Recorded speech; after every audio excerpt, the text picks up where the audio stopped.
Hey everyone, it's Kristen. So this is part 4 of Wizard 93, and I apologize for it being part 4, but for those of you who have, been with my channel for a while, you can see all my videos. They're usually like 20 minutes each, 20 minutes plus, because I just get so caught up in what I'm talking about, and then I go off on tangents, and then I realize looking at, the clock, holy cow, it's been 20 minutes. I need to wrap this up because not everyone watches the whole video, which I get. I totally understand, especially if it's not something you're interested in. But I appreciate those of you who do watch all my videos and watch everyone like from beginning to end. I mean, unfortunately, like YouTube does not really go by clicks anymore. Like it'll say you have this many views, and you're like, oh wow, I'm doing awesome. But really, it goes by watch hours, and so some weeks are better than others. But it's exciting to see like that. Hey, this week I had 3 watch hours instead of just 2. That sort of thing. I mean, so I really appreciate those of you who actually subscribe and watch my videos.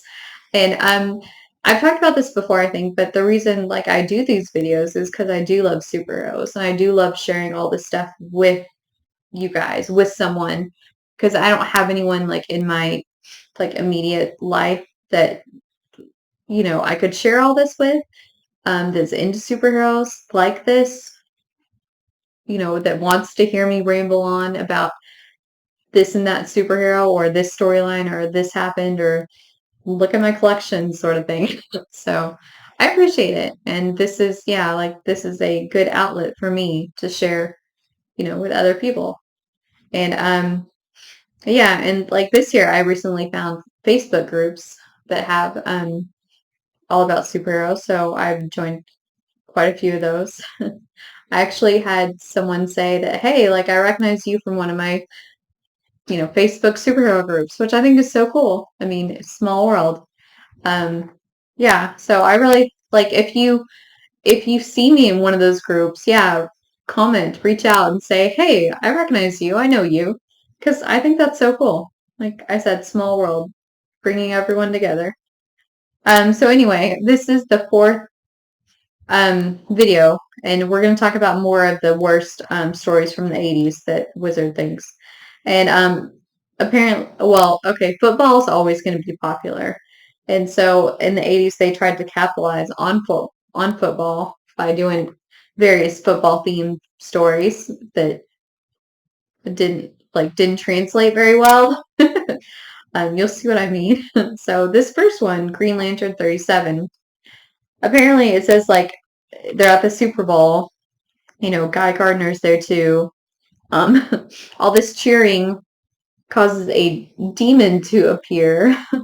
And yeah, Guy Gardner turns into a linebacker in order to fight this demon. Oh, yeah. Yeah, so that's basically the issue, which is, yeah, like I said. Oh, and this, I don't even understand what they said. They tried to redo the whole Hawk World, you know, origin, and they made it super complicated, and it didn't make sense because it didn't make sense when I read this. And thankfully, they redid all of that when they merged everything, all the various Hawkman stories and origins and whatever into one in 0 hour. So yeah, I don't even understand what they were talking about. So this one, Incredible Hulk, Volume 1, 313, Hulk is sent to a different dimension by Doctor Strange, and he is apparently caught like with some kind of fishing line, and he struggles to break free, struggles, fights, tries to fight his way out, and he can't. And at the end of it, apparently Alpha Flight has snagged him on some kind of like interdimensional fishing pole, which is, oh, and this one, which I get why they're saying it's worse, but it's also kind of iconic because, well, okay, so Hercules fights Galactus, and of course Hercules loses because it's Galactus. And Hercules is like, "Hey, you should have a drink with me." And Galactus is like, "Sure, why not?" Which I don't know why he would say that, but okay, whatever. So Hercules drugs his drink, like spikes it or whatever. I'm not sure. It says drugs, yeah. And so Galactus acts like he's drunk, and he even takes off his helmet and we see his face for the first time. So I think this is also like iconic in the fact that we actually see his face. So I'm gonna have to actually look this episode. I say that a lot, sorry. Issue up and act so I can see his face because I'm curious. So anyway, they're just, basically it's the worst because there's no way Hercules could outdrink Galactus. I mean, I'm like, okay, you know. I mean, aside from the fact that Galactus is like ginormous, I mean, like, and Hercules is, even though he's like a demigod, whatever, he's still like, no, so much smaller. So I feel like, well, I don't know, I'm not positive, but I feel like if you're bigger when your tolerance be higher, like you would have to drink a lot more than someone else who's much smaller than you in order to get drunk. I don't know. I don't drink very often, so I don't really know. Yeah, so I don't really know. Yeah. I just never really developed a taste for it, I guess. So, and this one, it doesn't make sense either. So Iron Man, he becomes evil, and so the Avengers decide the only way to cure him, whatever, is to bring young Tony from the past in order to fight the old Tony that's now evil. And old Tony stabs young Tony in the heart and then sacrifices himself to save the Avengers. But before he does that, or in the process, like he gives the Avengers the tools they need to save young Tony's life. And yeah, that's the whole story. It doesn't make sense really. Of course, a lot of these stories, don't make sense. And that's the whole point of them being on the worst list because they makes no. Oh, this one, I was like, are you kidding me? So, Cosmic Aunt May. Galactus imbues Aunt May with cosmic powers and gives her the nickname Golden Oldie. And you can see that Franklin Richards is right there. But on the cover, it says, not a hoax, not a what if, not an imaginary story. It says Marvel Team 'em Up, Aunt May, Franklin Richards versus Galactus. It's really not versus, but anyway, so the whole point is they're like, um, it's Marvel Team Up, and Spider-Man in the bubble says, what's going on here? This is supposed to be my comic, because usually Marvel Team Up is Spider-Man and another character. I feel like, so this is like some kind of little alternate reality that Franklin created, or something, or a dream. I don't know. I don't have this comic. I've never read it. I've never heard of it until now.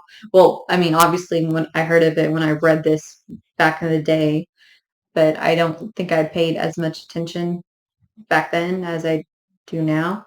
Anyway, so just wait. It gets even better than that. So apparently, in order to, um, because of course Galactus is always hungry. He's always on the lookout for his next meal. Usually planets. Instead, Aunt May gathers all the Twinkies. It says Twinkies on Earth and feeds them to Galactus. And he's like, these are delicious. And she finds apparently a Twinkie-sized planet that she's gonna, give to him. Like, here you go. Look, Galactus, I found this Twinkie-sized planet for you to eat. And they're confronted by this giant Pillsbury Doughboy, which is not the same as the Marshmallow Man in Ghostbusters. This is the Pillsbury Doughboy where you you push his stomach in and he does the little chuckle thing. I can't do it. But anyway, that Pillsbury Doughboy. Um, and he's like, no, you can't have this. It's mine. I made it. And then apparently in all that, he realizes it's for Galactus, who he made it for in the first place. I mean, like literally, this sounds like the most made up story I have ever heard of. And yeah, they're saying, no, it's not made up. It's not a hoax, not a what if, not an imaginary story. Craziness. Will someone actually like confirm the existence of that story? Because I'm very curious. That's craziness. Oh, so I mentioned football before. Here's another football thing. And I actually randomly think I have a couple issues of this. I'm not sure why.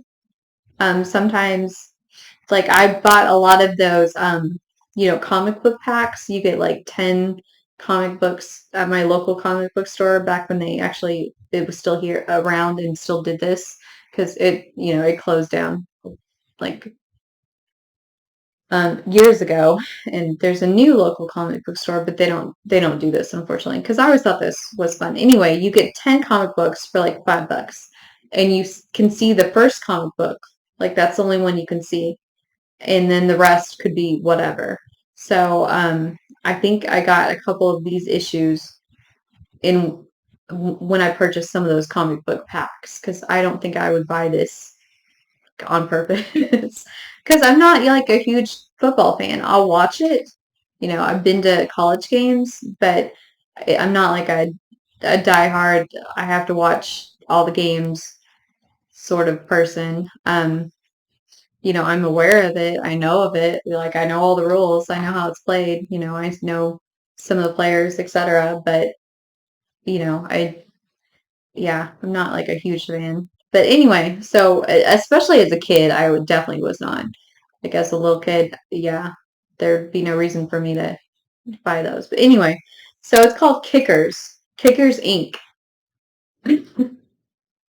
So this guy is the quarterback for the New York Smashers, and his brother invents this machine that gives him superpowers, and he uses his superpowers for truth, justice, and to fight and to play football with his teammates who do not have superpowers.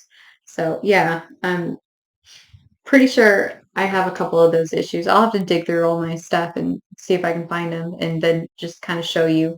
You don't have to like go through them because I'm sure you're like, I don't care. But I'll just have to show you a few more. But yeah, again, football, a theme of what's going on. And this one made no sense. The first teen president of the U.S. So basically, a whole comic book series about this kid who's elected to the Senate at 18, and then he becomes president, which of course is not possible because in order to be president, you have to be 35. I'm pretty sure they haven't changed it. I haven't heard anything about them changing that. So yeah, that's the whole comic book really. It's just kind of weird. I mean, oh, and then another football story, like I said, apparently it was, but this one was in partnership with the NFL. So this, which I don't understand why they went this way, a washed up football player who's now a sports investigative journalist, like why they would be like, oh, let's use the washed up football player as our star, as our lead, as our superhero. Anyway, he gets doused with like a mix of chemicals and formula and whatever, I don't know. And he becomes super pro, this has this armor and like enhanced strength guy. And I'm pretty sure I have his Spider-Man, his team up with Spider-Man. I think that's the only Super Pro issue I have. But it's just funny because yeah, it's partnership with the NFL, Super Pro. Um, I'm sure they thought this was going to do pretty well, but I obviously didn't really. Oh, and apparently they hated Secret Wars too, because they're like issues 1 through 9. They sum up where Beyonder comes back. The Beyonder comes back. He wants, human experiences, so he, comes back to Earth, and he basically it says that superpowered people punch each other for like 9 issues until he dies. So it's been a while since I've read the second Secret Wars, so I can't really remember like exactly how it went, but I mean, basically that's how a lot of these super huge crossover events are, is that the heroes fight each other for whatever reason. Just like like there's a whole tournament of champions kind of thing going on. Like the DC versus Marvel that they did in the 90s. There was like a tournament of champions to decide which universe would live. I did a video on that a long time ago too. Well, it seems like a long time ago. I think I've only been doing these videos for like 3 years, maybe.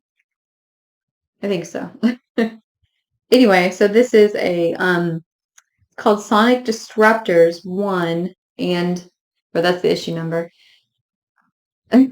So basically it's the future 2023, which is like I talked about in the other comic that was set in the future.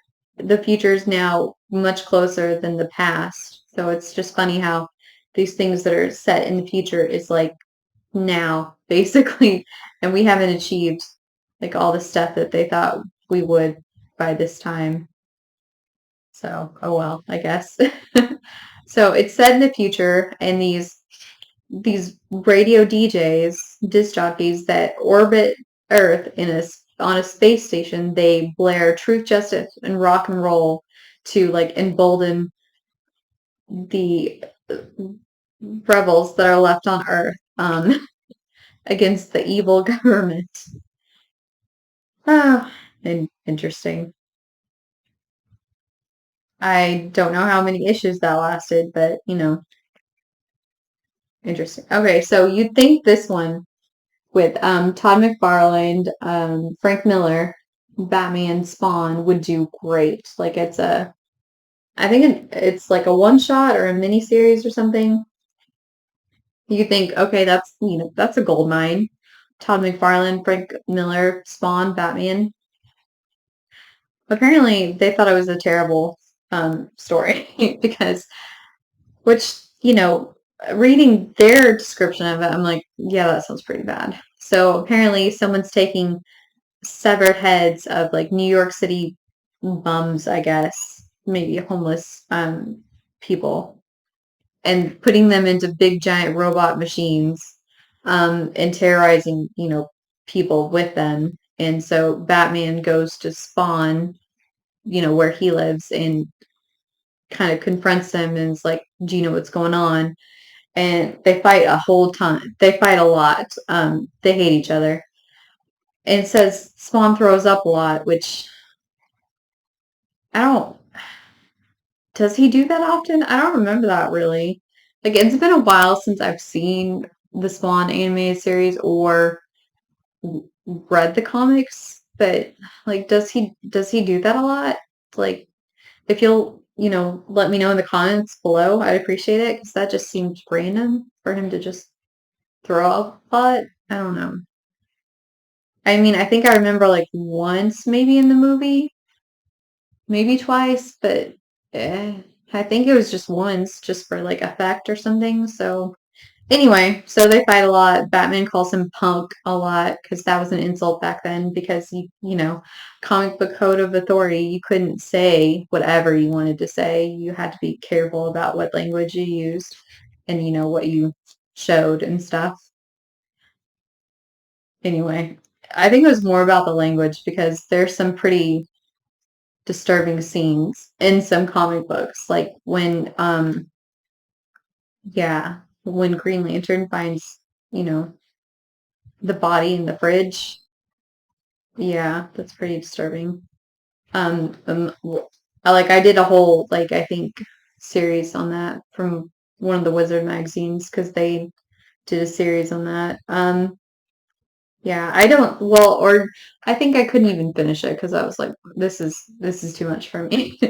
But apparently Batman embeds a batarang in like his face, Spawn's face too.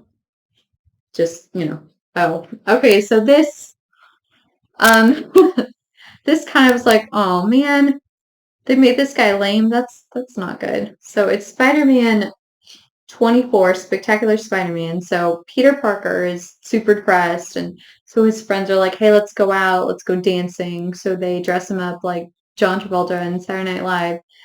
And at the club, it gets attacked by the Hypno Hustler and the Mercy Killers.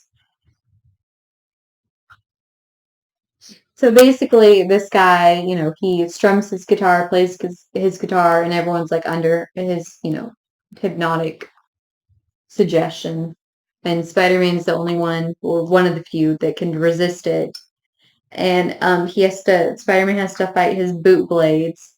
Um, I'm pretty sure he's probably only in this one issue. He was like supposed to be like a disco villain, which I know that they've done a couple of those, like DC and Marvel, because disco was popular.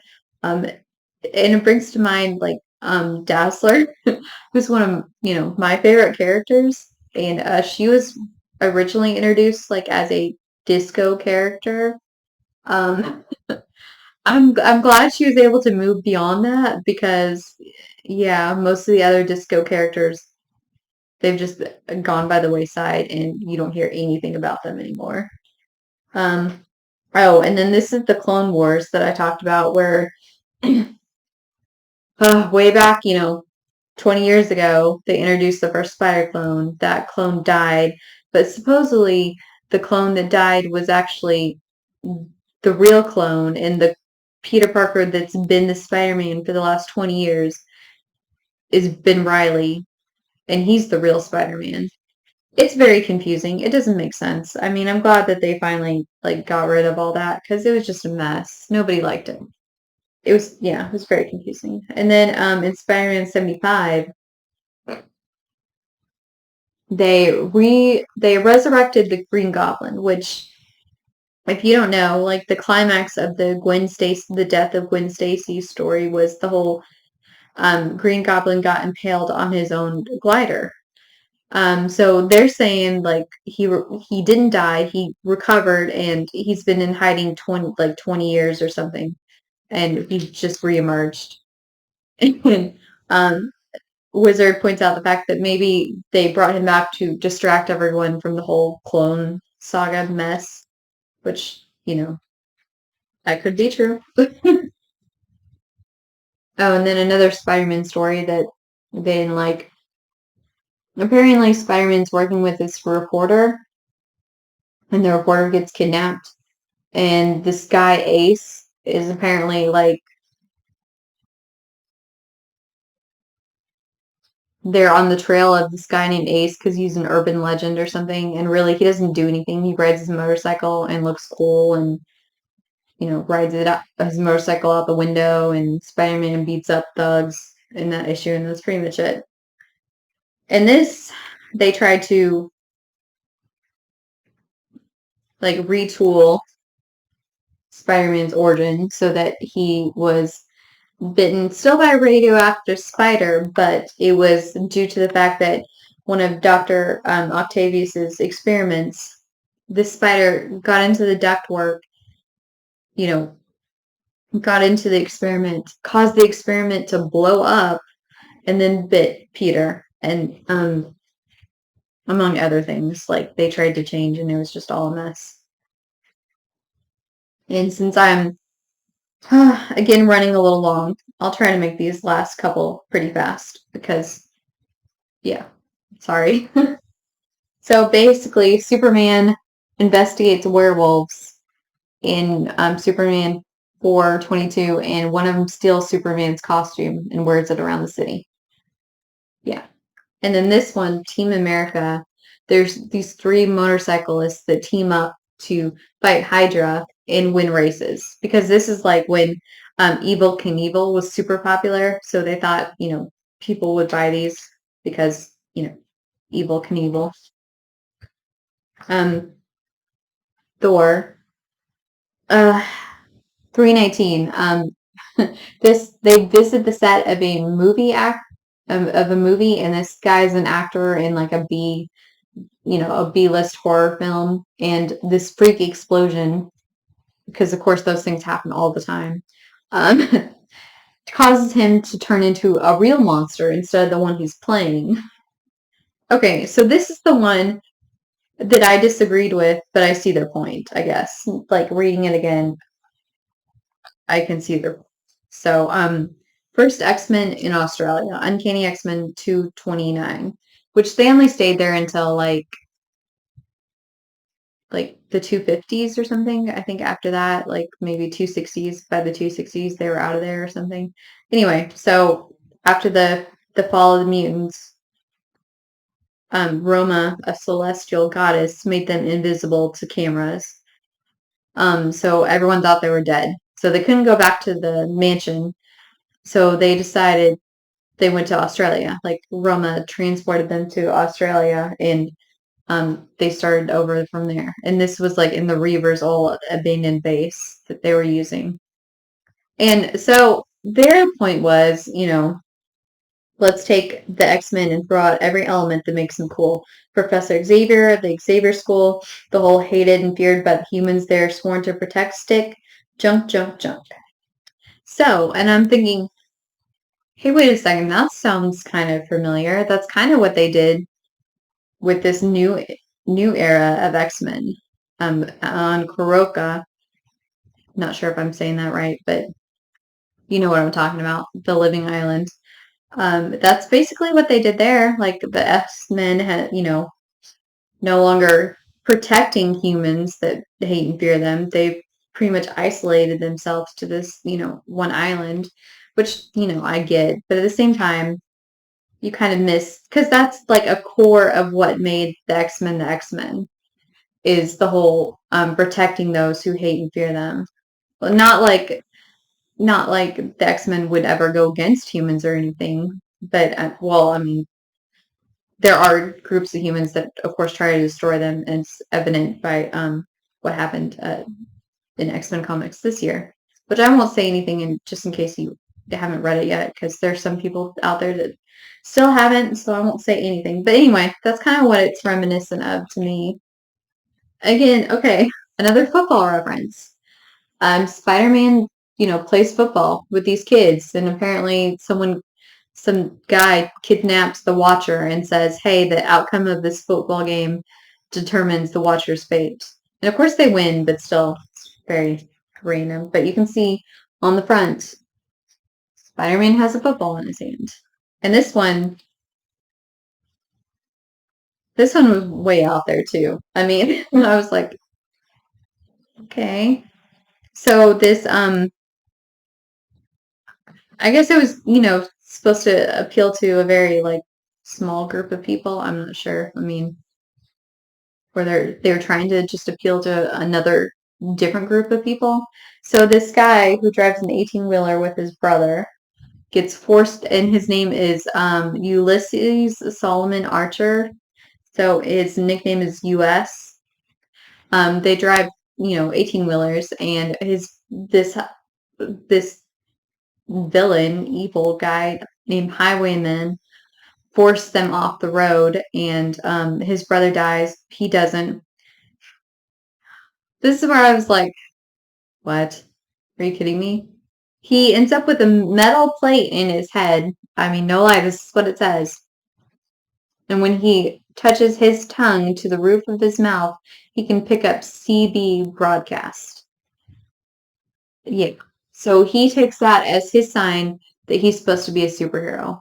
Like he's supposed to track down the guy who, killed his brother and ran them off the road. And he outfits his big rig with like smoke screen and oil slicks and ejectable seats and stuff and radar, stuff like that. So how long that lasted, but interesting. Okay, so this one was weird too. So this movie executive makes a deal with the devil, Mephisto. Which what have I always said, kids? Like, don't make don't make a deal with the devil. Like, it's never a good idea. Like, as good as you think it sounds, it's never a good idea because there's always a catch. There's always, I mean, plus like they get your soul. So usually, so how good of a deal could it be if they have your soul? I mean, anyway. All these people that keep doing this, like, it's like, duh, don't do that. They're villains. I mean, he's a trickster. He's not not a good guy. He's not going to have your best interest or, make sure that you're taken care of in this deal. It's all about him and what he can get. Anyway, so this movie executive makes a deal with him um, for his soul, and he wanders around, runs around trying to find his soul again. But which I don't get because he sold his soul to, probably to like make a hit movie or something. Um, this part gets really weird. His arms are Scarlet Witch's children. The children that she made up that do not exist. They're her children, like on his arms. Instead of arms, he has like her children. Just then, and then at some point, he just like explodes. Very, and this is Avengers, yeah, West Coast Avengers, like I was talking about earlier about the Avengers cartoon. It just didn't feel the same. It felt more like West Coast Avengers. So 51, 52, two issues for that storyline. So this Web of Spider-Man 100, it's like giant size 100th issue. He has the spider armor, which he made out of web fluid. That's what it says. In order to fight these new villains. Oh, goodness. And I remember this armor from the 90's cartoon, after the Secret Wars part where they all teamed up, all the Spider-Mans teamed up to, save the universe, the multiverse. One of the guys had, this armor. But anyway, it just like it's different than the armor and upgrades that Tony Stark gave him. Just look at this. Like this armor just looks weird and like bulky and stuff. It doesn't look like the streamlined armor that we know, that Spider-Man, has that he wears sometimes. Luckily in this issue it gets destroyed at the end of the issue. So Wild Dog, I remember him from the Arrow, like CW universe. But pretty much, they're like, who is Wild Dog? And he's this mechanic guy who's tired of this terrorist group terrorizing his neighborhood. So he dons a costume basically and tries to, take care of this himself. So they're basically saying that didn't need to be like a whole miniseries. And they apparently don't like the character of Doug Locke because X-Men or X-Force Annual 1 is the first appearance of Doug Locke, which is the amalgamation. Wow, messed up that word. But you know what I mean. Doug Ramsey and Warlock, the Phalanx, member of the Phalanx alien race. And yeah, they don't like him as a character. And it's interesting because now Cypher, Doug Ramsey, is the only one that can communicate with Karoka, the that living island. So he's super important in this era of X-Men. So isn't that interesting? Okay, last one. And this one, like I said, is running super long. And I apologize. So Youngblood, this is like the eighth number one. This is like the eighth incarnation of this. And they're just like, it just doesn't work. It's like they're an X-Men wannabe group. And the dialogue is like, I gotta admit, this gets me pumped. They're like, that's pretty cheesy dialogue. So anyway, they usually do the whole we read it for you thing, which is, but those are just like, you don't have to read these because we already read it for you. It's not terrible, but it's not great.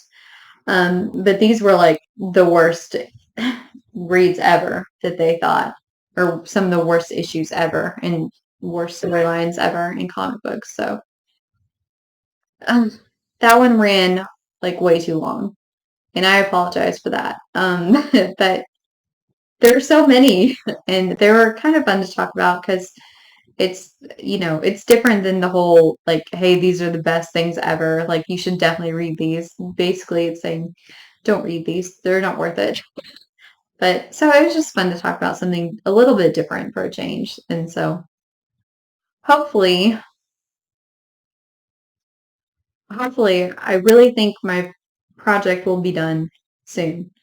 Like, oh, I hear Dazzler, like at the door. She usually can hear my voice in here and, doesn't bother me, but I've been in, it's like almost 35 minutes for this video. I've been in here a while longer than normal. So she's like, okay, when are you coming out? Like, I can hear her. So anyway, I'll cut this off. I hope you join me for future videos. Like, I really, really hope, fingers crossed, my next video is my big project reveal. I've been working on it for months, and I really hope you enjoy it because I'm pretty proud of myself. And well, like I said, I can't really explain without showing you. So you'll just have to trust me. I hope you tune in to see it because I think it's really cool. So I hope you subscribe so you don't miss it. And yeah, join me for that video and future videos. Until then, bye.